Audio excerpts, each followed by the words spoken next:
আমরা চিনি দুর্গ হিসেবে চিনি। তো এই দুর্গতে আপনার জয়ের একটা বিশাল সম্ভাবনা দেখা দিচ্ছে। তো আপনি যদি নির্বাচিত হন, তো আগামীতে এই মুন্সিগঞ্জ ২ আসনের জনগণের জন্য কী ভাবনা আছে আপনার?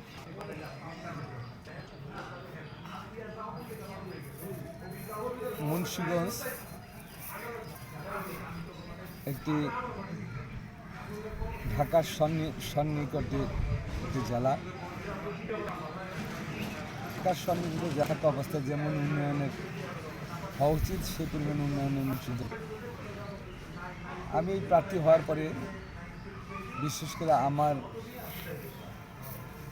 এই নিবে এলাকার প্রত্যন্ত অঞ্চলে ঘুরে গিয়ে দেখলাম যে একটি রাস্তা ছাড়া ম্যাক্সিমাম রাস্তাগুলো এখনো অনুন্নতর মধ্যে আছে।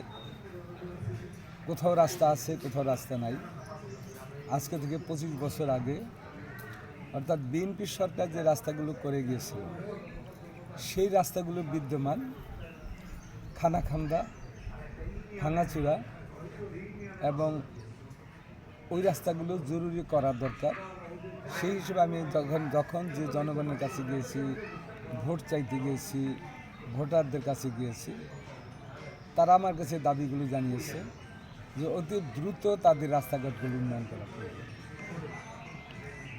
এই রাস্তাঘাটগুলোর পাশাপাশি আমাদের অনেক স্কুল, অনেক কলেজ, অনেক মাদ্রাসা, অনেক মন্দির খুবই দুরবস্থা। এবং এটাও জনগণ চায় যে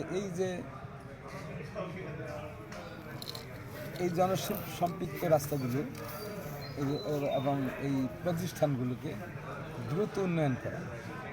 তারপর অনেক জায়গায় গিয়ে দেখেছি যে এত রিমোট এলাকা যেখানে কোনো প্রাথমিক শিক্ষা ব্যবস্থা, প্রাইমারি স্কুল নেই, যেখানে আমরা শিক্ষার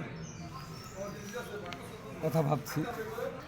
গত সরকার বলেছিলেন যে বাংলাদেশ একটা মধ্যম আয়ের দেশ ছেড়ে উচ্চম পর্যায়ে গেছে।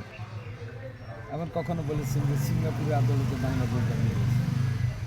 কিন্তু এখন আমি আমার এলাকায় ঘুরে দেখলাম সিঙ্গাপুর তো নাই, অথচ একটা নিম্ন ক্লাসের দেশে পরিণত হয়েছে। রাস্তাঘাটগুলো দেখুন, কোথাও কালভার্ট নাই, কোথাও ব্রিজ নাই।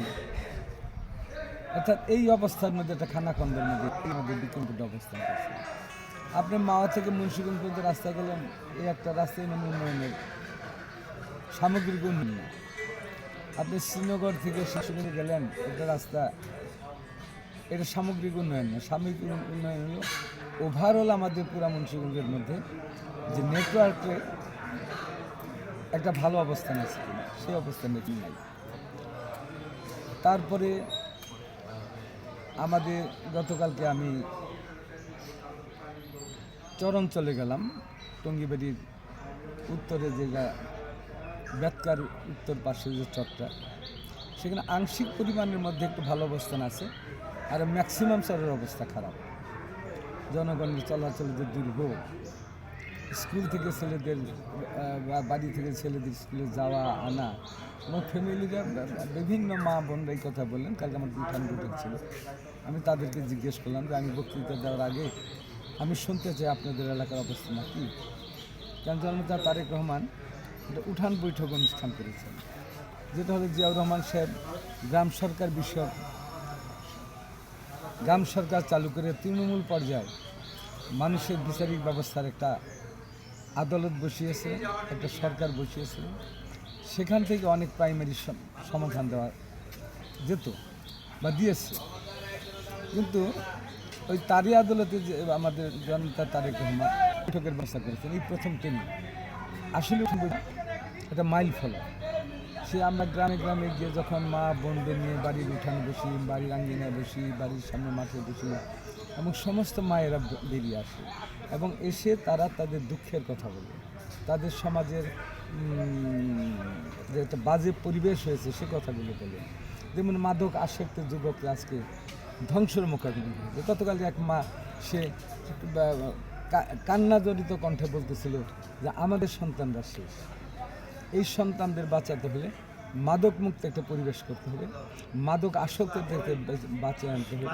10 থেকে 14, 15, 16 বছরের ছেলেগুলো ম্যাক্সিমাম জায়গায় মাদক আসক্ত হয়েছে।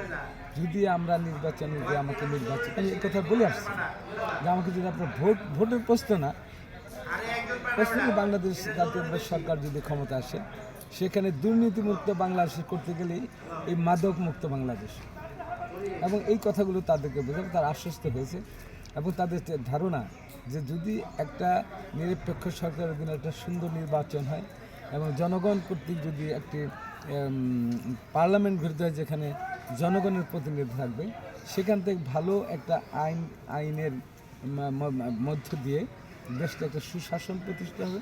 সেই সুশাসনের প্রতিষ্ঠার মধ্য দিয়ে বাংলাদেশের এই মাদক মুক্ত একটা বাংলাদেশ সরকার